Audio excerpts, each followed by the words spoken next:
आज्ञा नमस्कार। गीत के गाइछन आठमल्लिक कंठपड़ार गोपीनाथ पांडे भाई। सहयोग करिछन बौद्ध डिस्ट्रिक्ट हरभंगार दिलीप सेठी भाई।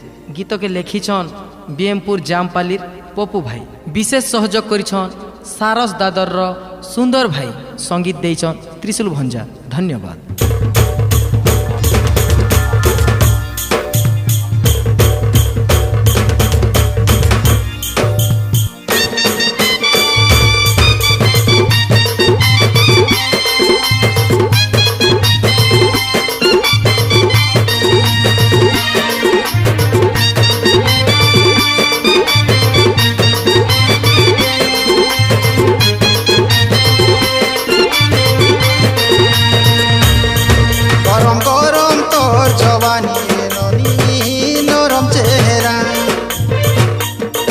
गरम गरम तोर जवानी नरम चेहरा तोते देखी करी हिटी पड़ुछन सब थंगरा।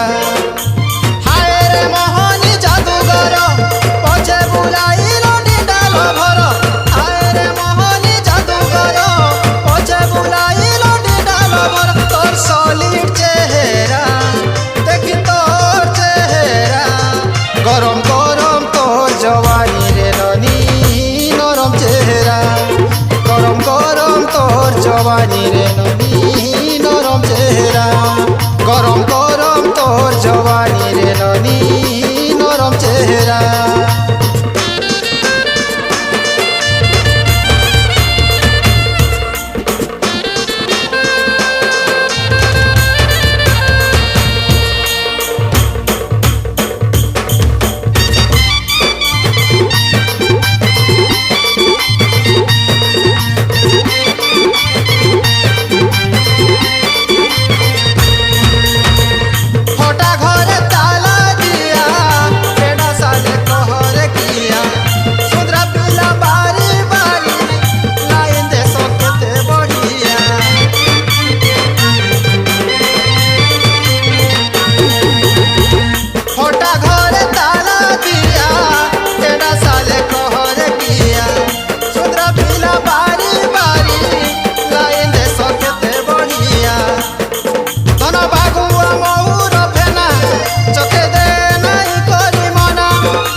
गरम गरम तोर जवानी रे ननी नरम चेहरा।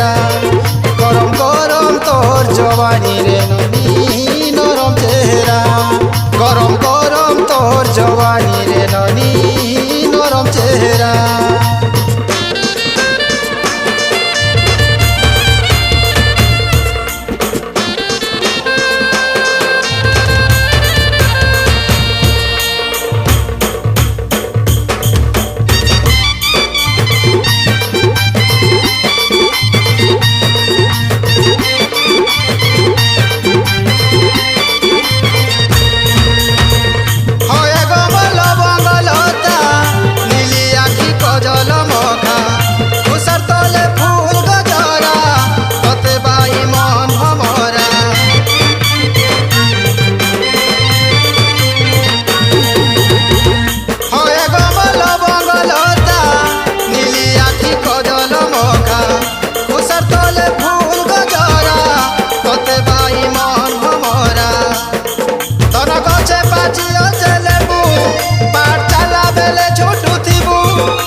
गरम गरम तोर जवानी रे ननी नरम चेहरा। गरम गरम तोर जवानी रे ननी